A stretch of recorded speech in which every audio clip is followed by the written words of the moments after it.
1, 2, 3, come on. Come on, come on.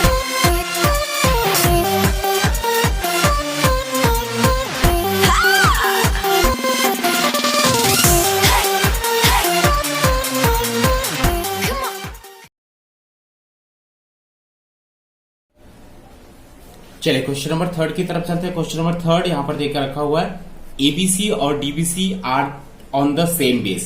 देखिए ABC, A B C, इस triangle की बात कर रहा है, ए बी बी सी और ए सी, इस ट्रायंगल की बात कर रहा है। ठीक है, A B C and D B C, and D B C means D से बी और ये सी।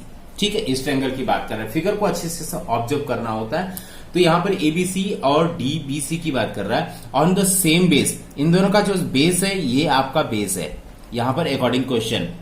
ठीक है, सेम बेस। देखिए ये दोनों ट्रायंगल आपका बेस, यहां पर मैं अलग करके दिखाता हूं आपको। देख ए बी सी और एक ट्रायंगल दिया गया है DBC, D B C means ऐसे,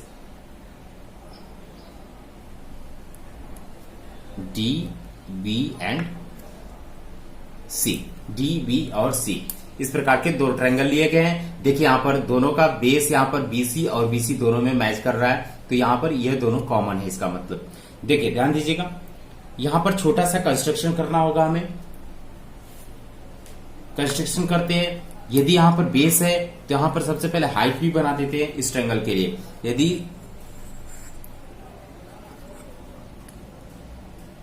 देखिए यहां पर सबसे पहले ए से एक परपेंडिकुलर ड्रॉ किया, एक परपेंडिकुलर लाइन ड्रॉ किया हूं जिसका नाम एपी बना देता।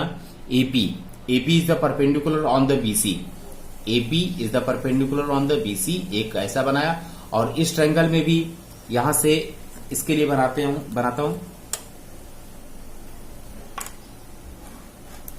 एक परपेंडिकुलर, यहां पर बना दे रहा हूं DM. DM is the also perpendicular on the BC. ठीक है, यहां पर एक छोटा सा कंस्ट्रक्शन किया तो इसको लिखना पड़ेगा हमें। Construction, draw two perpendicular AP and DM on line BC, line segment BC। BC पर हमने AP और DM दो परपेंडिकुलर लाइन हमने ड्रॉ किया। अब देखिए यदि नॉर्मली हम ट्रायंगल की बात करें,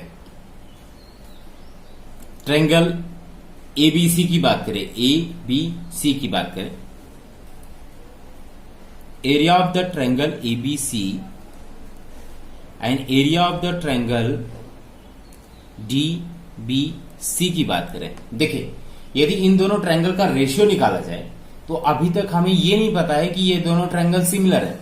यदि ये दोनों ट्रायंगल सिमिलर होते तो केवल इन दोनों के कॉरस्पॉन्डिंग साइड के स्क्वायर का इक्वल हो जाता। बट यदि हमें सिमिलरिटी पता नहीं है तो we know that half into base into height, B1 and H1 इस ट्रायंगल के लिए, और half into base 2 and height 2 इस ट्रायंगल के लिए। ठीक है, ये कब यूज किया जाएगा? जब दो ट्रायंगल सिमिलर नहीं होते हैं तो। ठीक है, अब देखिए यहां पर क्या हाफ हाफ कैंसिल होगा। और अभी इन दोनों की बात करें, area of the triangle ABC और area of the triangle DBC की बात करें तो देखिए ABC में यहां पर हमने यहां पर एक परपेंडिकुलर एक ड्रॉ किया था, तो जिस पर परपेंडिकुलर लाई होता है वो BC इज द बेस, यहां पर BC बेस हो जाएगा and height will be AP will be height. Now दूसरे ट्रायंगल की बात करें तो यहां पर DM हमने परपेंडिकुलर ड्रॉ किया था, तो DM also height and BC is the base, so BC multiply by DM। तो देखिए यहां पर BC भी क्यों? क्योंकि दोनों सेम बेस पर थे, साफ साफ अकॉर्डिंग क्वेश्चन में भी लिखा हुआ था। इसका मतलब दोनों बेस कैंसिल हो चुके हैं। तो दोनों ट्रायंगल का जो रेशियो आप यहां पर आ रहा है, area of the triangle ABC upon area of the triangle DBC is equal to AP and DM। कब? जब ये दोनों ट्रायंगल सिमिलर नहीं होंगे तो। चलिए अब देखें ट्रायंगल APO। देखिए यहां पर जब परपेंडिकुलर ड्रॉ किया तो यहां पर एक ट्रायंगल बन चुका है APO, इस ट्रायंगल की बात कर रहा है APO, और दूसरा DOM या फिर DMO इस ट्रायंगल की बात कर रहा है। क्यों? क्योंकि दो ट्रायंगल का रेशियो AO अपॉन DO इन दोनों को हमें प्रूव करना है। तो ये लाइन हमें लाने के लिए इस ट्रायंगल को प्रूव करना होगा कि ये दोनों ट्रायंगल सिमिलर हैं। ठीक है, तो इन्हीं दोनों ट्रायंगल को हम लेकर चलते हैं। देखिए now in triangle APO and triangle DMO। ठीक है, APO एंड DMO, और इस जो अभी दोनों रेशियो का, दोनों एरिया का जो रेशियो आया है is the AP upon DM is the equation number 1। इसको हम सपोज करते हैं।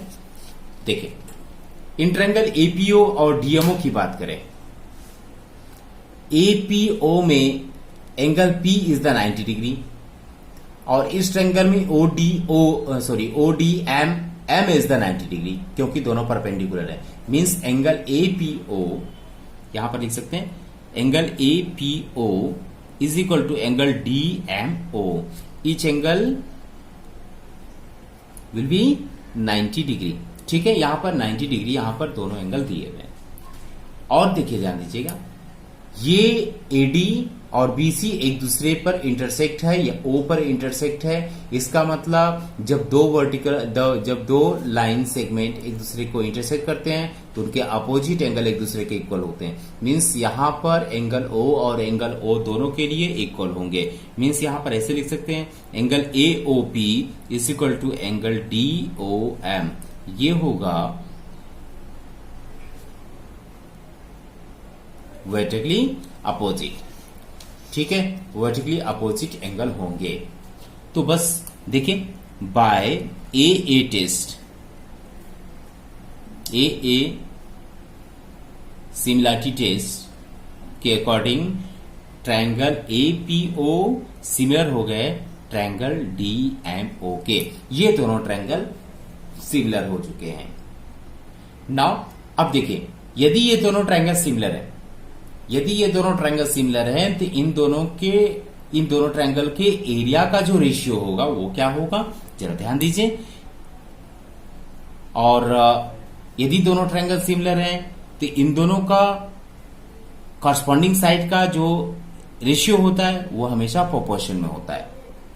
यदि ये दोनों ट्रायंगल सिमिलर हैं तो इन दोनों के कॉरस्पॉन्डिंग साइड का जो रेशियो होता है वो इन प्रोपोर्शन में होता है। Means we can write here AP upon DM,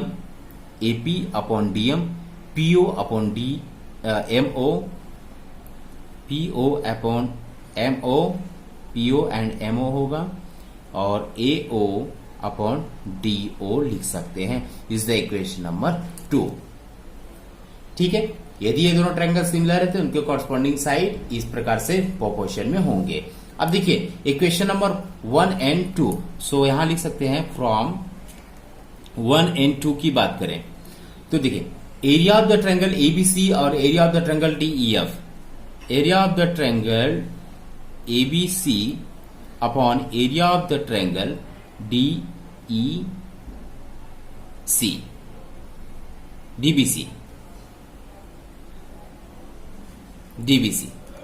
is equal to, यहां पर लिखा हुआ है AP अपॉन DM। अकॉर्डिंग अभी यहां पर जो हमने प्रूव किया था AP अपॉन DM के इक्वल आ रहा था दोनों का एरिया।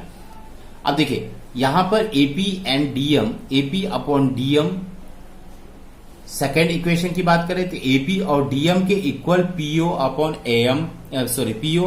MO लिख सकते हैं, और AO अपॉन DO भी लिख सकते हैं। Means AP upon DM is equal to PO upon MO, ये भी लिख सकते हैं, और AO अपॉन DO भी लिख सकते हैं। लेकिन हमें जो प्रूव करना है उसकी बात करें तो यहां पर हमें ये केवल प्रूव करना है।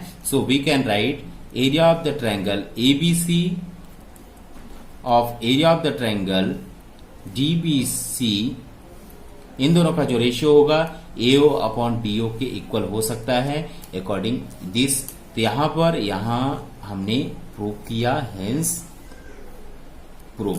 तो बहुत ही सिंपल समय। सबसे पहले आपने क्या किया, सबसे पहले नॉर्मली दोनों ट्रायंगल का रेशियो निकाला, half into base into height के अकॉर्डिंग। तो इन दोनों ट्रायंगल का एपी अपॉन डीएम वैल्यू आई।